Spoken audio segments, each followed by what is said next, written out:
Okay, hello. And Hey. I am so happy to see my colleague, Dr. Dawn X Henderson. I always loved the X. Then Yes, ever since I met you, I'm like, is that real? Oh my God. it's real. So so basically, I just Dawn just reminded me that we actually met in 2012. I was going to put it later, but we used to work together at Winston-Salem State University. And as I said, I am archiving conversations here with people who have inspired me along my journey. And some of them don't even know they've inspired me. I don't know if you knew. Did you know? No, Yeah, I yeah, did, yes, yes. tingles, electrical um, impulses firing up. no, yes, absolutely.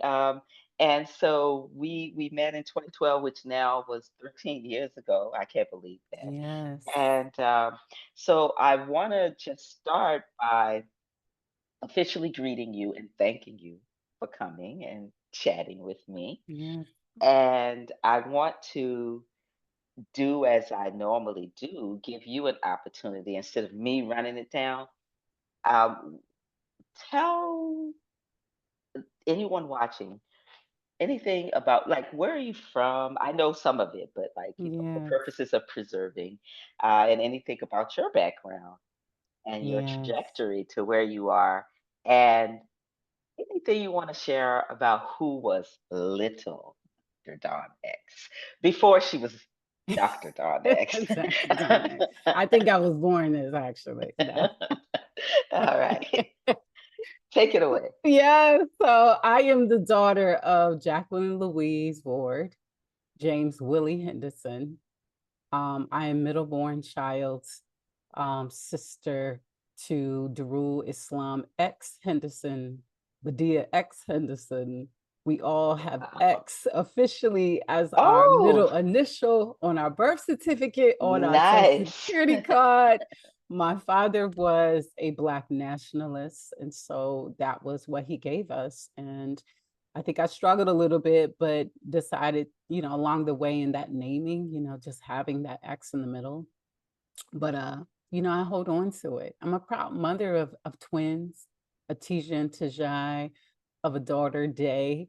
I'm a representation of people, many people, people stolen, people who have been displaced. I say those who found themselves on the slave ports of Honduras, of Jamaica, Louisiana, South Carolina, Georgia, New York. These are the lineages that I know of. Not even thinking about those that I don't.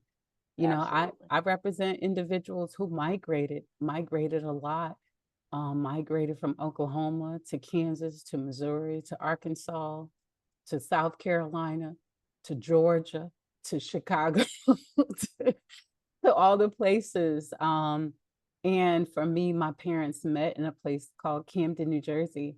I like to even say, Camden, New Jersey is my home because that is the place that I spent when I think about from when I was born to when I graduated from high school, probably a majority of that life.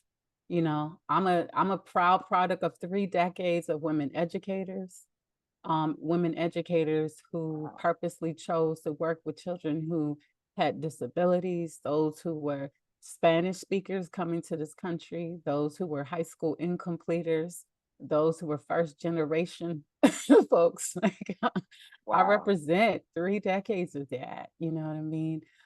3 generations, excuse me. I'm a soul writer. I say I've been learning how to write from my soul, how allow my spirit to just come forward in the pages. I'm a community cultivator. My training is in community psychology, but I like to say my relearning is learning how to cultivate community, how to gather people, how to curate space for people so they can feel welcome and nurtured and seen. I'm a we, I'm a her, I'm a them, I'm a ours. I'm a lover of Black folk. I'm a lover of Black women. I'm a lover of myself, learning how to love up on her, love up on we and everything. And I'm just learning to continue to be present. and to remember all that I am, all that I was, all that I plan, all that I plan to be. So just really happy to be here and be present. So I'm gonna take that pause.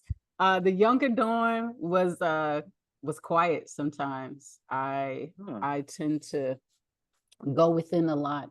I tell people, I had imaginary friends. I talk to trees.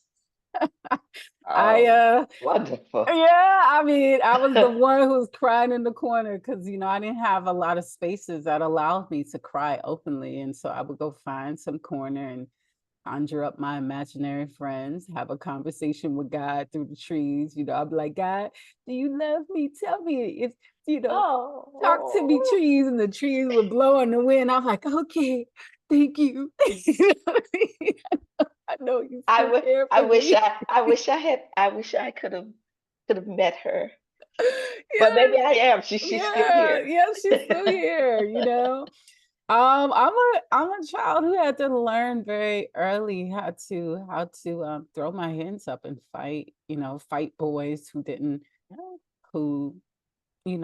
felt that they could touch my bodies in ways, Mm, mm-hmm, fight fight to project the idea that I was tough, so that I mm-hmm, wasn't being beaten up, you know what I mean? mm-hmm. Different things like that. I'm a curious. I've always been a curious child. I've always been a child who was able to cultivate my creativity and my artistry, and I could experiment with things. I could experiment with bugs, and ain't nobody say anything. I could experiment with paper. I could try things out. I was always allowed to draw, create, write. Mhm, Um, mhm, and just being raised by different folks in my life who were not, while they themselves may have struggled, um, they allowed me space sometimes to just do that. And so that's who Dawn was. She was a lot of many things. okay. Wow. So I feel like from hearing all that, how could you not know you were an inspiration, right? Just the way you tell your story of Mhm. who your people are, just your knowledge of what their values were and are, and I love it. I Thank love it. you. Thank you so much. Yes. And so I will share that Dawn has done a lot of writing and a lot of community work. And what I find most inspiring about you is that you had the presence of mind to Mhm. say the work that you were called to do didn't have to exist inside the walls of the academy.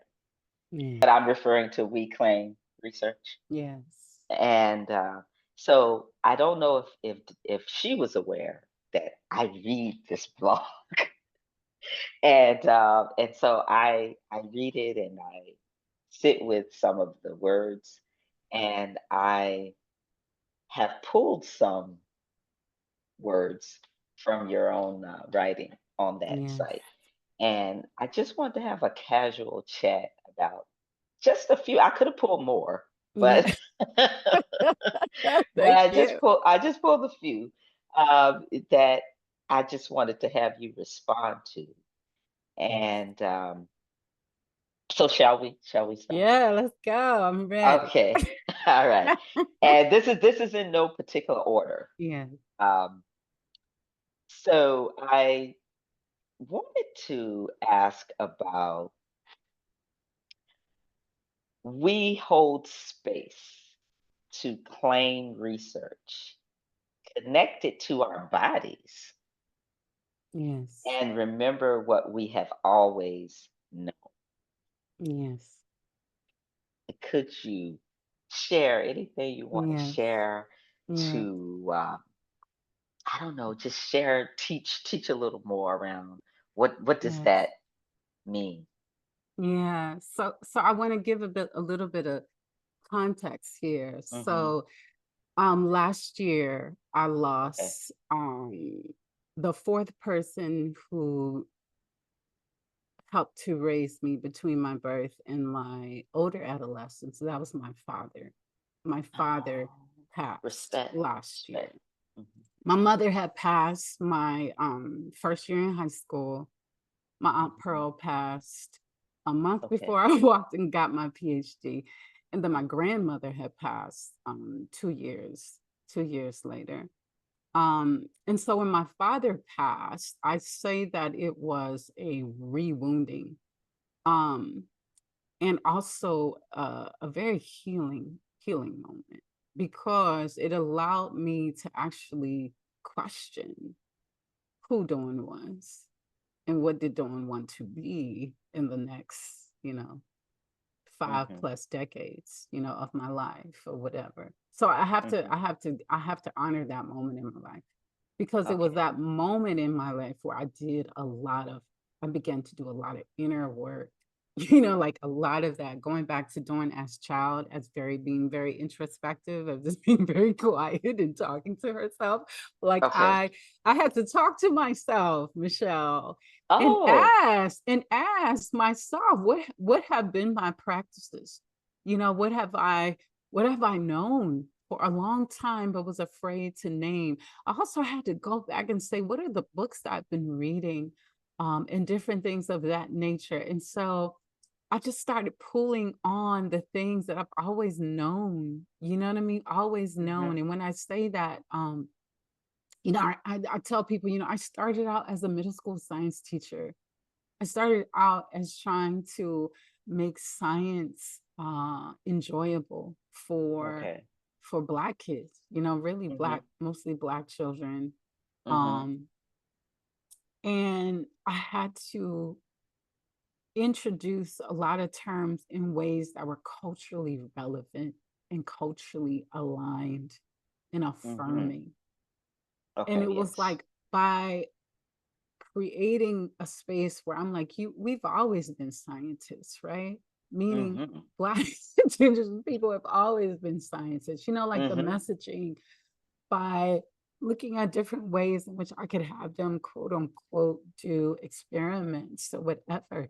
I had to like go back in this past history of me and even think about what I had learned up until that point of last year and what I Mm-hmm. believe. You know what I mean? Like we have always done something, meaning Black indigenous folks have always done something. And then, colonizers come in, colonial settlers come in, and they demonize the things that we do while simultaneously extracting and taking. And then what we know, they commodify, repackage it. And I know for me as a community psychologist, what I've seen oftentimes are white men being authors of ecological theories, right?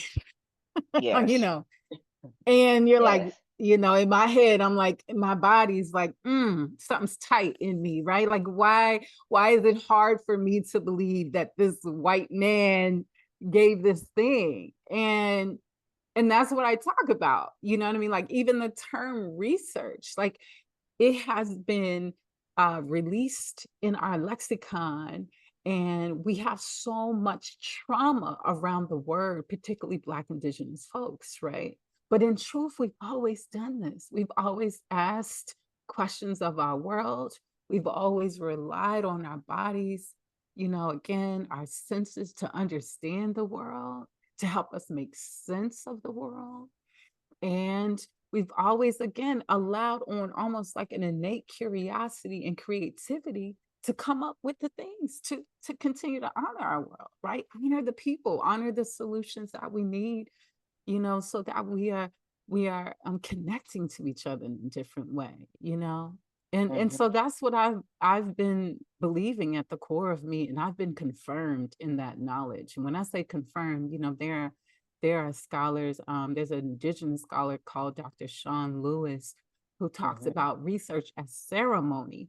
when working in As indigenous ceremony? research as ceremony. Ceremony. Yeah, when working in indigenous, communities. So it's like, Mhm. we claim this as a ceremonial practice in our communities and different things. And so, I've been confirmed. I've been confirmed. While social certain structures want to, say that I ain't right. I've been confirmed. I've been confirmed. I'm good. That's interesting that you, as you were speaking to that Yes. particular quote, because it made me think about all those semesters that I was Yes. teaching the history and systems of psychology. Yes. And it something I remember that feeling Yes. in the body of Yes. I what I don't gotta figure out a way to deliver this content in a way where I'm not upholding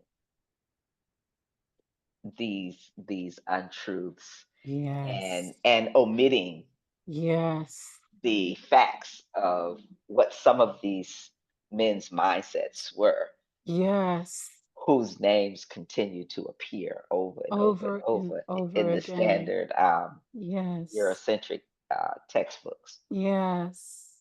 Okay, so you had to get Yes. back to just kind of going with your senses and what your Yes. body Yes. saying in terms My of body's what's saying, what's good "What's good? and What's what's not good good?" for That's my that's soul. right. That's right. And All right. listening, you know what I mean? I was talking to a friend. I said, yeah, we have to interrogate Howard Gardner's theory of multiple intelligence, right? Like, no offense, Howard Gardner, but I just want to note Howard Gardner is a white identifying male, right? And I said, what would it mean to look at multiple intelligence from a Black indigenous lens, right? To know that my womb has a brain, for women, like my womb has a brain, my Absolutely. stomach has a brain, my Mhm. heart has a brain, and then there's this brain. You know what I mean? And we have been taught to disconnect this This from from this. yes, right, Yes, right. yes. And that's what I'm saying. It's like I think again, our brain is the thing that has been like, it's cultural norm. Like our brain has been socialized, right? Think, socialized and Mhm. disconnected. But then again, when I'm teaching something, I'm like, man, I feel weird in my stomach. My body is feeling tight. That's the lower reference. That's these other brains saying, yeah, this ain't Yeah. right. This is not Did you aligned, you know? did you also feel that when you were doing the middle school teaching? Yeah. No. Yeah. No. Oh no, you weren't in tune. You No, weren't in tune. I don't outside of so first I want to say that I went to a HBCU. I went to Yeah. HBCU that's struggling by the grace of God right now, but I went to a HBCU and I Uh-huh. was a part of a group of young people who was deeply trying to understand my consciousness as a Black identifying being in this world. So Okay. I was reading, books by scholars, Naeem Akbar, right? Yeah. Marimba, Mhm. and you Yeah, yeah, yeah. thinking of that. I also was a part of a Black bookstore who brought in Khalid Muhammad. We had a webinar way back in the day with Asada Shakur while she was in Oh Cuba. yeah? Yes. What? Uh-huh. So so I just want to say by the time I got out of middle school and I was teaching science, I knew like, hey, Black folk are scientists. Actually, my father told me that when I was about 6 years old. So I just want to say, like that part I knew I was going to try my best to try to bring in the culture into my teaching. You know what I mean? I Okay. I knew that part, but I wasn't Mhm. as attuned to my body as I think I became later on in life. And also, just some practices that I've done. Again, I want to acknowledge a lot of work that I've done to create and Absolutely. open up the channels that I need. So I'm listening to my body. I'm Mhm. hearing her, as I say. Mhm. Yes. Okay. Thank you. Thank you for Yes. explaining that. Yeah. All right. So let's see, let me pick another one. They're all so Yes. good. Oh, thank you. Uh all right. I think you spoke to it a little bit, but Yes. just in case you have like a little more you say, you wrote research with black folks had to be different and it had to be centered in healing. Yes. So Yes. let me say this. So it is still the case that Mhm. the college students who come to psychology, as you are aware, uh, they don't necessarily all the time come with interest in research, but they do come with an interest in healing. Yes. They may not use that word, but when you ask them, that's what they're talking about. Mhm. But they Mm. don't see that there's a connection or can be. And I would imagine you would say it's because of the way research has been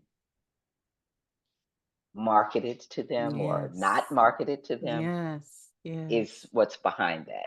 Yes. So, how do we, what do you think we should do to overcome that? Yeah. So this Uh-huh. is where, I want to say, I reflect on my last employment, and it was mostly working with Black parents. And I always talk about this core group of Black parent mamas that I Okay. worked with. Hmm. And part of my job in the nonprofit was to prepare parents to do research in their communities and around issues that they care about. And honestly, again, I just want to give thanks to where I was in my life. I had just finished this kind of multi method study to understand like racial trauma in schools, right? To understand Hmm. like how just understanding that like the K-12 system as a traumatizing systems, right? So Okay. I already was bringing in knowledge of, okay, if we're going to be talking about research, we have to first do something to help them kind of break down the feels, right? The visceral reaction when somebody uses that word, when somebody uses that term. And so this is what I'm talking about. So we start with naming how the trauma, right? Like name it. That's a whole thing Hmm. I talk about. Name, reframe, and then we act different, right? So like we gotta name it. We gotta name where Uh-huh. it began, right? The same Hmm. thing with young people in mathematics. I used to teach at Winston-Salem and I taught a research methods class. And I remember someone's like, I hate math, I don't like math. Okay, tell me about that. Where does that come from, right? And as you ask the question, you realize that it comes from a time when they were hurt in a math class where a teacher told them something, right? Like something was very harmful, right? And so Hmm. again, they created the cycle, and then they're a college student or an adult that says, I don't like math, I ain't never liked math, I ain't never been good at math, the thing. Hmm. And so And it's so common. Yeah, I hear that. You it's hear so that over common. and over and over. Yeah. Yes, Yeah. yes. And I think that's the same for research. So I would say that it begins with, let's name it. Hmm. Let's name it, let's get it out of our bodies. Let's talk about what how research has hurt us, how it has hurt our communities. You know what I mean?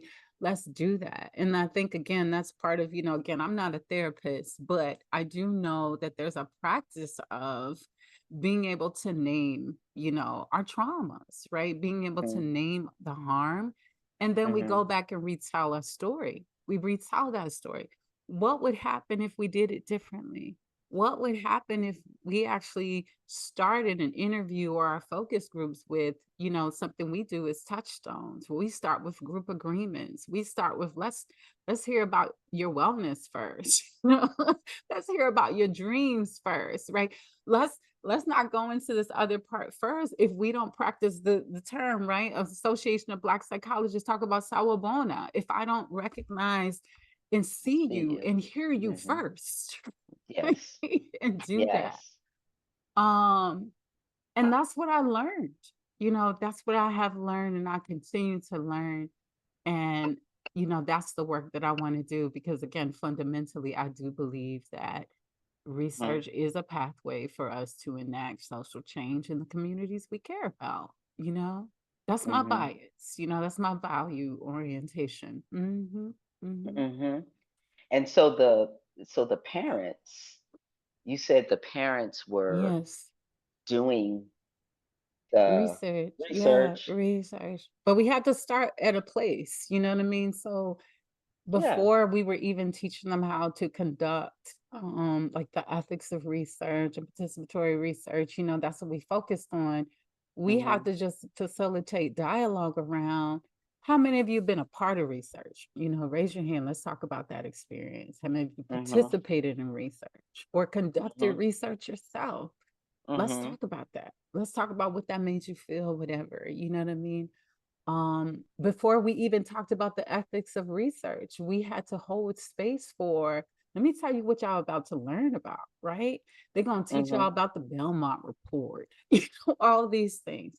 Let's just hold space to acknowledge. Oh, so you went through all of that as well. Yeah, Like, okay, yes, okay, yes, yeah. Let's just talk about who they referencing oftentimes. You know what I mean? Who they're yeah. not referencing, Mm-hmm. I wrote a whole piece in this around the do no harm principle. And I talk about a lot of universities require folks, to do the certification or whatever. Mm-hmm. And in Yeah. the example, particularly around the Tuskegee experiment, they overemphasize the men. They don't mention the women. They don't mention the impact that it had on the families in the communities and how for certain Black folks, like we need to hold space for that, right? Ah. We need to hold space for that and to acknowledge who's not being named here. And you're Mm-hmm. asking me to do what? Finish this so I can be certified and get the certificate, but we're not holding space for that, and so that's what I'm kind of advocating for. Like we need the dialogue, we need the space to process the very things so that I can kind of reclaim it differently, right? Mm-hmm. Oh my goodness. So that's why you're saying it needs to be different. It had to be centered in healing. Uh, Yes. so did you find that some of the parents, like they started to actually name it differently, what they saw themselves as doing? Like, did they see Okay, themselves good. as like we're a part of like a healing practice? No, I won't say that far, but Okay. they call themselves researchers, right? Okay. And Okay. I hold on to this story all the time because one of the moms, I remember the moment I heard her, we had facilitated what we call like sessions where community folks could like listen and hear about their work. And I was in one of the sessions with one of the mothers who Mm-hmm. also identifies as someone who's, struggles through dyslexia, Mm-hmm. did not finish college, all the things, right? And Okay. so she talks about how it was by learning how to do this research differently from a healing centered lens. Like she said, Mm-hmm. I'm a researcher. If I had known research was like this, I would have been a researcher a long time ago. You know what I mean? And I That's and I go awesome. back to that. Yeah, that's because it's such a beautiful testimony of how again we have to do things differently because things that have been done the way um this system has commodified it and Mm-hmm. and desouled it, took the soul and the spirit out of something, right? Took the Mm-hmm. culture out of it. Yeah. Yes, yes, Absolutely. So, all right. So then this is a good segue to yes, I heard the words, yes, all research should be a form of witnessing. That's kind of what you just yes, seeing the unseen, witnessing others into an existence. So when they were saying, if I had known this is what research really could yes. be, I would have been doing it all along. I would have done this a long time ago. Yeah. you So that's know? what the so yeah, so I see how that quote I just read relates to what you just said about what some Yes. of the mothers actually said. Yes. And the That's really power of beautiful. witnessing. You know, again, Hmm. I think there are scholars who talk about this. And again, I go back to Dr. Lewis' work, Simile Research is Ceremony, that there's the power of witnessing. You know what I mean? Like when we're on the other side, and again, when we're told to administer surveys, conduct interviews, do focus groups, again, it's like we have to understand the power of what we do when we witness somebody else's story. Going back to Hmm. I see you, I hear you. And for people who have had to swallow, swallow being erased, right? Hmm. Swallow the silence of you don't see me, right?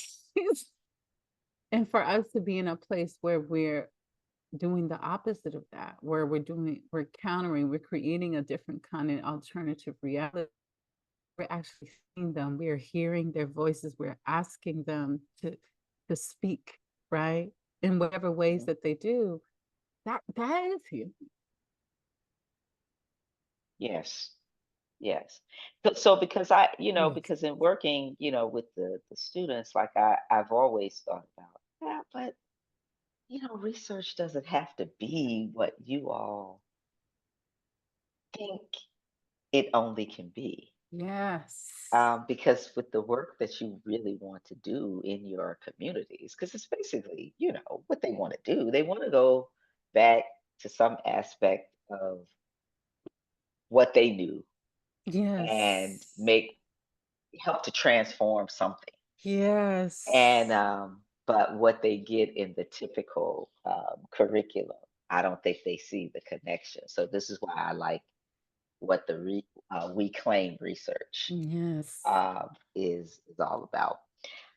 Here's another quote. Yes. I have had to turn my attention to my heart, listen to it, and understand it as another brain that operates within me. I love this. I know you as a culture nerd, scientist. Yeah. I love this because I just I don't know. I might even like, I'm gonna quote you and put that somewhere. I don't know where. Mhm. Maybe she'll put it on a hoodie, Ooh, and okay. and With the heart yeah, and everything. Oh. mm, you should. Yeah, you should. Yeah. Can you offer guidance to anyone listening on how to attune to and achieve this? Mm. And I wanna recall that I did hear you say this was a work, this was a process, it was a journey. You had to Continuously. do a lot of work. So Mhm. I don't expect you to give people like a quick, but if you could, Yes. yeah, say something to. Yeah, yeah. So I had to shift my morning I'll say it very practical was I had to shift my morning practices. So Huh. every morning, probably since 2012 when I was on a tenure track, Hmm. you know, Yeah. working, I would get up. First thing I do is start writing, right? Like writing was my thing. Mostly I was like trying to write and think through what are my articles? What am I gonna be? And it took a while. And so I had to break that morning practice because one of the things that I allowed something to do is to disrupt a connection that I had to have with my body. And so my morning practices have been holding my heart. You know what I mean? So I hold her. I practice a meditation that is connected to the heart. And I Hmm. ask her to guide me, you know what I mean? To guide me, you know what I mean? To speak to me. Hmm. And my heart carries a lot, it carries a lot of pain, um, in the places because I have, you know, as I say, conditioned myself to be numb, to expression, to feelings, to being honest about my feelings or whatever. And so I have found that sometimes when I'm holding my heart and she is beginning to beat fast, that's her saying something's not right here, right? Hmm. You need to settle, you need to listen, ask, and then Hmm. this is just me. I believe that she speaks, in the two the two pathways. She speaks to my brain, and my brain's like, okay, adjust. Okay, take a deep breath. Okay, pause for a second and be silent and Mm-hmm. observe. Um, and again, she speaks to my stomach, right? So it's like, okay, something's going on down there. You know, Yeah. work through it, Uh-huh. work through it, work through it. Mm-hmm. Um, the other part that I say is listening to the heart as an organ, as a vessel of love. You know, I started with being an important identity is like me as a lover of myself. Mm-hmm. Um, Mm-hmm. and you know, you have scholars, scholars Bell Hooks talks about like an ethic of love, Yeah. beloved community, a lot of the earlier teachings of others. And I think, again, similarly, it has been like downplayed or popularized. But to Mm. know like the essence of this organ, to know the essence of how this organ, again, is funneling, right? It's helping to clean, it's helping to push all the essential nutrients and the flow of Mhm. lifeblood, through our entire body. Uh-huh. Um, and just knowing that process, I think that is a reminder of how we should be moving in our existence, in our practices. Yes. Um, so it's been a lot of that, like dedicating my mornings to talking, to pausing, to holding that part of my body, being silent, Mm-hmm. practicing a meditative chant around and helping to, as I say, um, release and loosen, that section of my body. So that, Yeah. that's been my practices, and it's a lot of work. Like I said, it's a lot of tightness. I'm still unraveling, and I'm still Yeah. Yeah. massaging. And Yes. especially in these current times, I think we gotta make that time. Mm, Yeah, because with the mm. salbona of seeing others, but we also have to Yes. see and feel the body, right? So we can Yes. check in with ourselves. Check in. That's right. That's Check you in with right. ourselves. Check in Yes, with ourselves. And that's and that's what I absolutely. said. I just like I feel like the more I'm holding this and these other parts, it's like better communication flows up here, flows to the Yes, brain.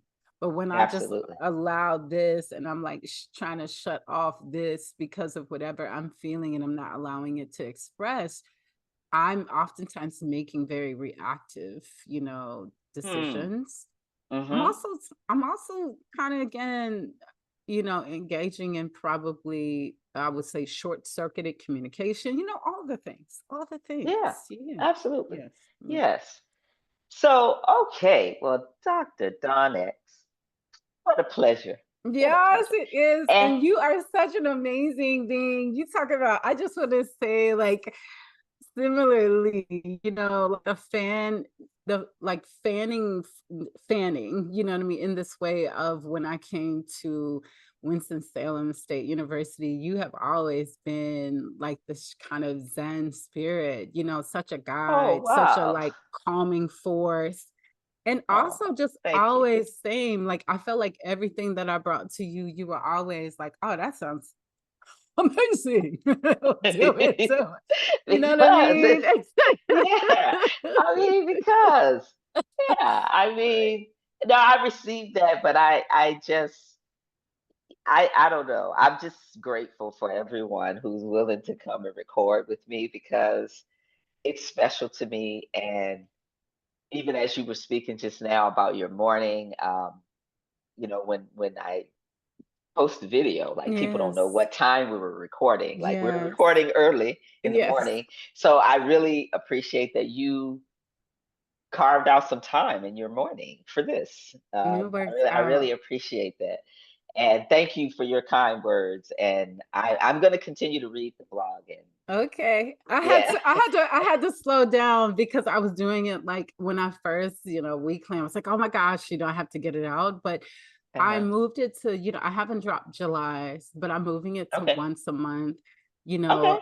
The turtle came to me. It's an image. It's a symbol that has come to me a lot, and so it just reminded me again, like this is not, a race for the hare. No, This is a it's not. journey for the tortoise. So That's right. That's right. And let the words come when they come, that's and we will right. wait to receive them That's right. and put them into practice as best we can. That's right. Well, All right. full gratitude. And I mean, if there's any way I can continue to champion you and can champion this like dope space that you're creating for us, like please let me know too. All And now I right. For have you. sure. All right. For sure. All right. Thank you so much. Thank And you. I will be in touch with you soon. All right. Be All right. blessed. All Bye. right. Bye bye.